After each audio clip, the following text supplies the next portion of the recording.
வணக்கம். ராகவா விஷன் செய்திகளுக்காக உண்ணாமலை சம்பந்தம். விரிவான செய்திகளை காணும் முன் இன்றைய முக்கிய செய்திகள். காலில் விழ வைத்து அவமானப்படுத்தினார். மரியாதை போன கோபத்தில் நண்பருடன் சேர்ந்து வெட்டி கொலை.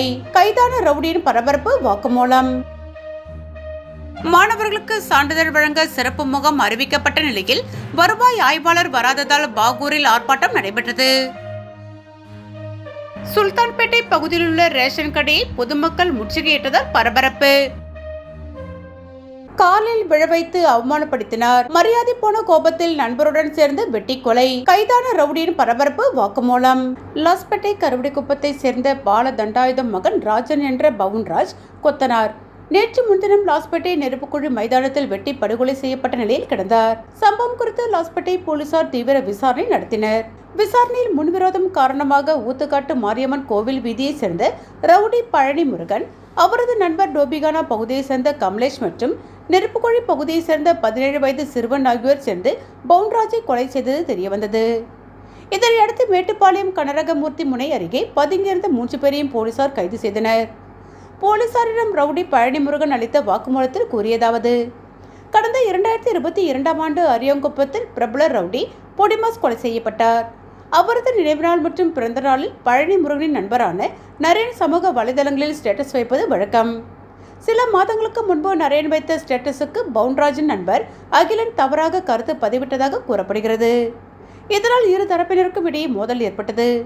நரேனுக்கு ஆதரவாக பழனி முருகனும் அகிலனுக்கு ஆதரவாக பவுன்ராஜும் செயல்பட்டதால் முன்விரோதம் தீவிரமடைந்தது.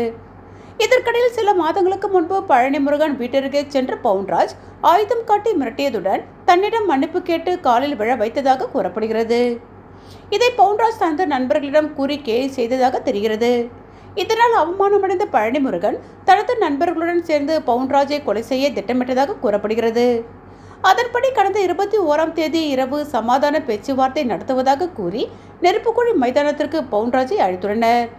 அங்கு ஒன்றாக மது அருந்திய போது என் எதிரே நின்று பேசக்கூட அருகதை அற்றவர்கள் என பவுன்ராஜ் பேசியதாக கூறப்படுகிறது.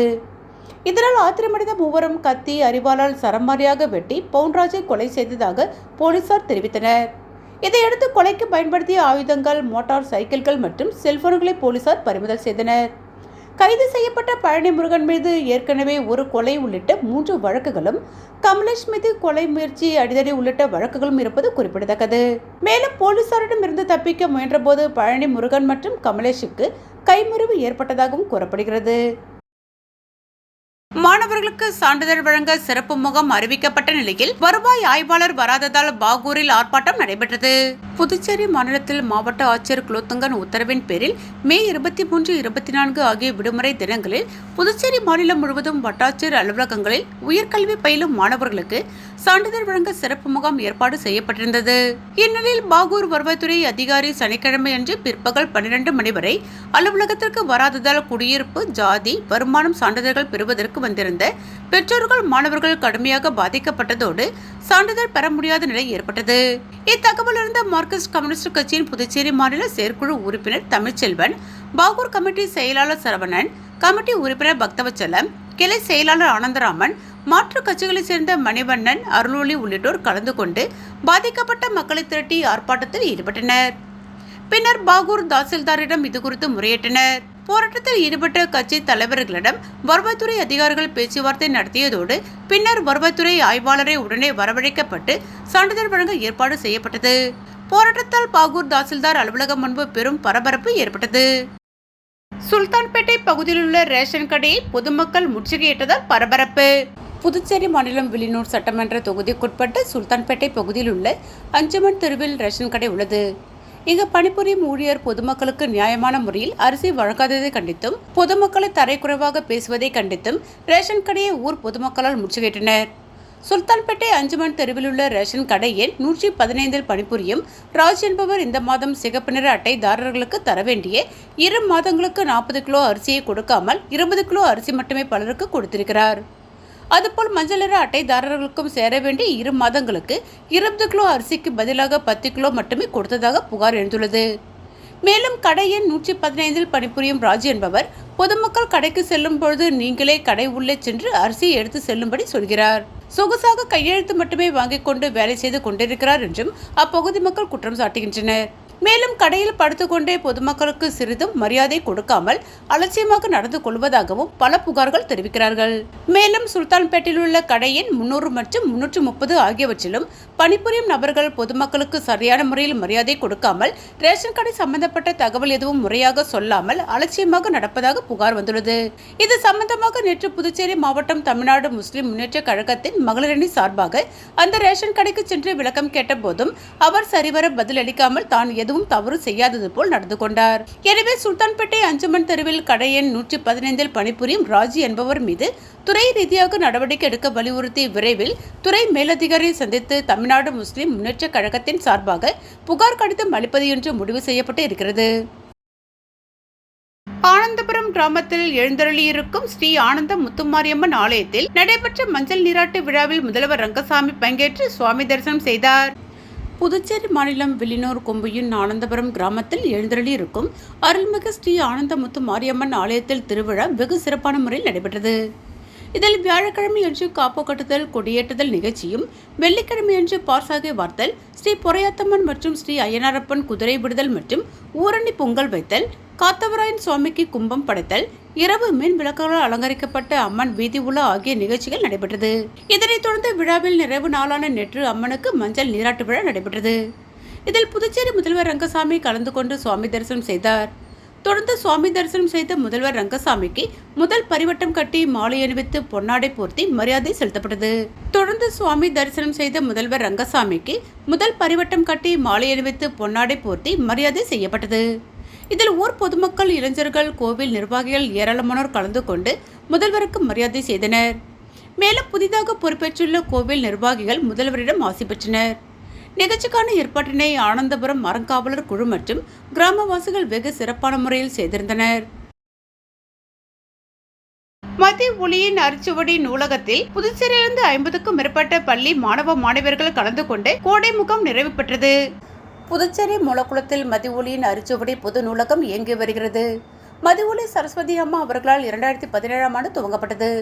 மத்திய ஒளி அம்மா ஒரு சிறந்த சமூக சேவகர், எழுத்தாளர். 63க்கும் மேற்பட்ட சிறந்த நூல்களை எழுதியுள்ளார். அனைவரும் கல்வி அறிவு பெற வேண்டும் என்பது இவரது கனவு. இந்த நூலகத்தில் கோடை முகாம் மாணவ மாணவர்களுக்காக 8/5/2026 முதல் 23/5/2026 வரை 17 நாட்கள் சிறப்பாக நடைபெற்றது.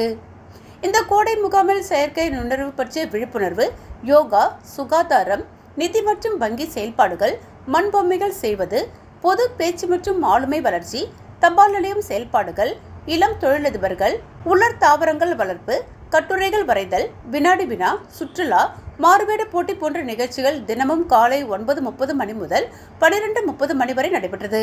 புதுவையிலிருந்து 50க்கும் மேற்பட்ட பள்ளி மாணவ மாணவியர்கள் கலந்து கொண்டு சிறப்பித்தனர். இறை வணக்கத்துடன் தொடங்கி TTK நிறுவன டைரக்டர் சங்கரன் அவர்கள் சிறப்புரையாற்றி அனைத்து மாணவ மாணவியர்களுக்கும் விருதுகள், சான்றிதழ்கள் வழங்கினார்.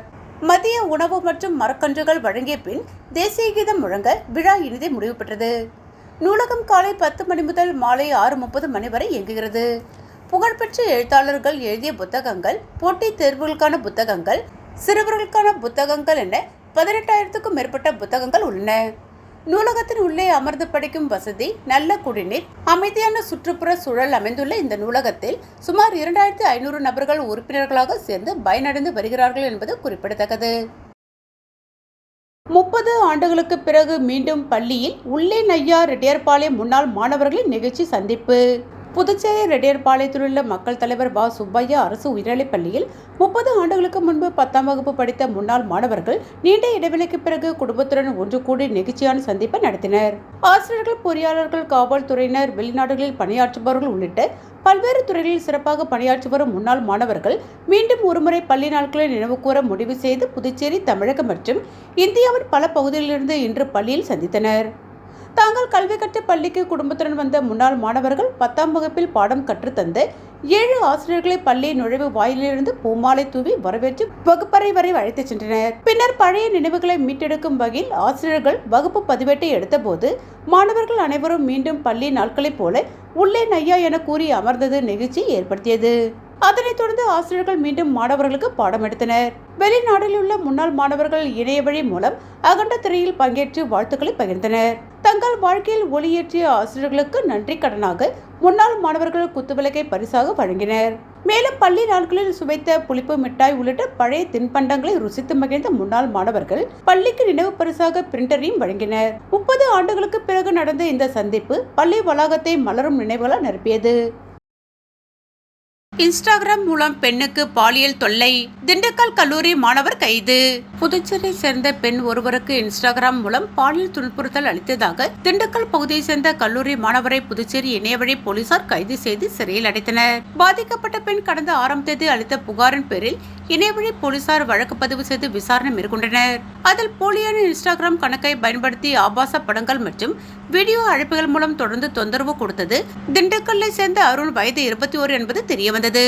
இதனையடுத்து தனிப்படை போலீசார் அருணை கைது செய்து புதுச்சேரி அழைத்து வந்து அவரது செல்போன் மற்றும் சிம் கார்டை பறிமுதல் செய்தனர். பின்னர் நீதிமன்றத்தில் ஆஜர்படுத்தி அவர் சிறையில் அடைக்கப்பட்டார். மேலும் 20 நாட்களுக்குள் குற்றவாளியை கைது செய்த இணையவழி போலீசாரை முதுநிலை காவல் கண்காணிப்பாளர் பாராட்டினார்.